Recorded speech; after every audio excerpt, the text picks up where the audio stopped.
Assalamualaikum warahmatullahi taala wabarakatuh. Bersama saya kembali Faizal Al-Mahfuz. Hari ini saya nak share dengan tuan-tuan dan puan itu portfolio kewangan. Okey. So dalam portfolio kewangan kali ini memang saya akan set yang paling basic apa yang tuan-tuan perlu buat. Ini paling basic sebab saya bukan budak accounting. Right. So, kita mulakan dengan piramid kewangan kita. Ini bukan piramid makanan ya tuan-tuan dan puan. So, dipecah kepada 3 bahagian. So 3 bahagian ni apa dia tuan-tuan dan puan? Nombor 1 sekali kita akan buat simpanan. Okey. So tiap-tiap bulan duit gaji kita mestilah kita menyimpan, betul tak? So siapa yang menyimpan, saya ucapkan tahniah, anda memang bijak kerana sediakan payung semua hujan. Pokoknya esok nak beli rumah ke, nak beli kereta ke, nak down payment rumah, down payment kereta, mestilah kita korek dari simpanan kita, betul tak? Alright. Nombor 2 adalah aset. So nampak tak?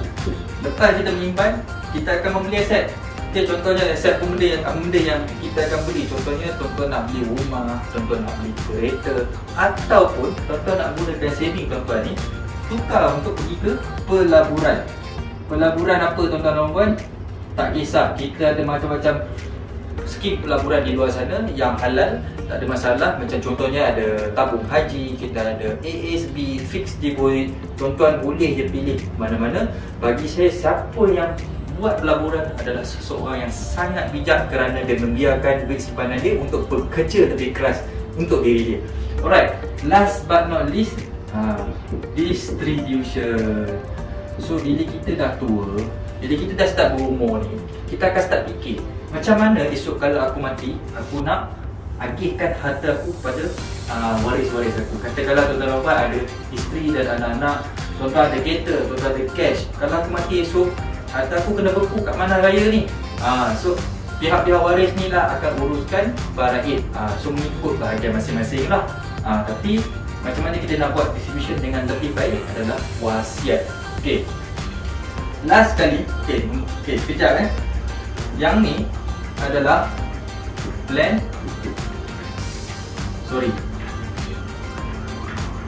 Yang ni adalah plan kita. Alright. So last kali ni kita ada lagi satu tier tuan-tuan dan puan, terpecah kepada 4 bahagian. 4 bahagian.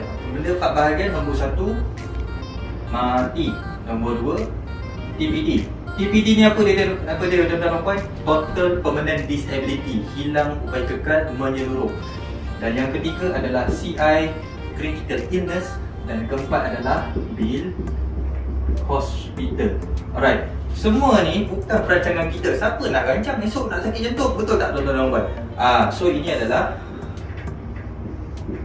plan Allah dekat kita. Tuhan nak uji kita, kita tak tahu bila Tuhan nak uji kita. Esok kita nak makan apa pun kita tak tahu tuan-tuan dan puan.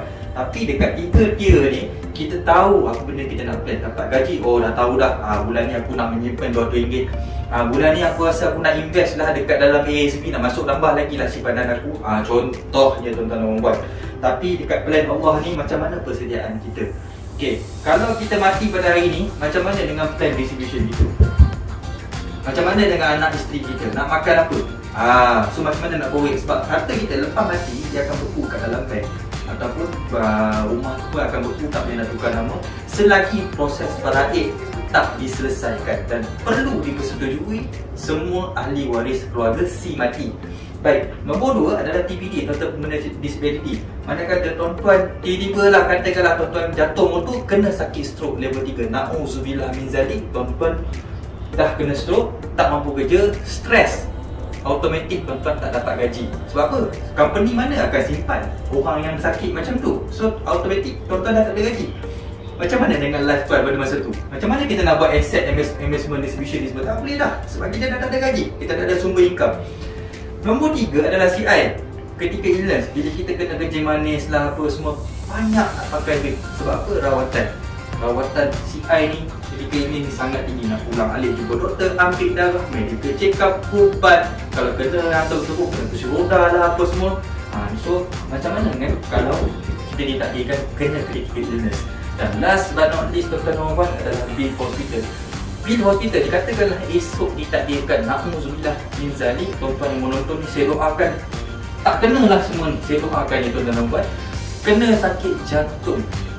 Bil sakit jantung di hospital swasta yang paling rendah saya dengar pada tahun ni adalah RM60,000 Malaysia tuan-tuan dan puan. Ya, anda boleh pilih hospital kerajaan tapi anda kena queue. Kan lagi baik kalau kita terus dapat rawatan dekat hospital swasta. Lagi cepat kita recover. Itu adalah pilihan masing-masing tuan-tuan dan puan. Jadi, dalam piramid kewangan ni, benda yang paling penting nombor satu adalah protection, perlindungan. Macam mana kita nak lindung tiga ni? Macam mana kita nak buat lindung? Adalah plan takaful. Plan takaful ni tuan-tuan dan puan cukup baik dari segi defense sebab dia umpama rumah tuan-tuan macam tak ada pagar. Kalau tiba-tiba kalau tak ada pagar macam mana? Senang tak perompak masuk? Bila kita letak pagar tu macam takaful lah, susah lah sikit perompak nak masuk. Itulah perumpamaannya. Jadi tuan-tuan dan puan, saya kat sini nak pupuk satu awareness, satu kesedaran pada tuan-tuan dan puan, bina satu perlindungan, defend dalam sistem kewangan kita supaya tiga ni takkan terjejas. Sebab apa? Kalau kena pergi hospital, kita akan borong saving kita akan jual aset kita semata-mata nak bayar bil sakit jantung tadi tu. Tu kalau sakit jantung. Kalau kena stroke, saya langsung tak boleh bekerja, tak ada gaji. So, saya tuan-tuan dan puan menyeru pada anda yang semua menonton ni, saya yakin tuan-tuan dan puan mesti ada rasa awareness pentingnya takaful pada diri anda dan keluarga tercinta.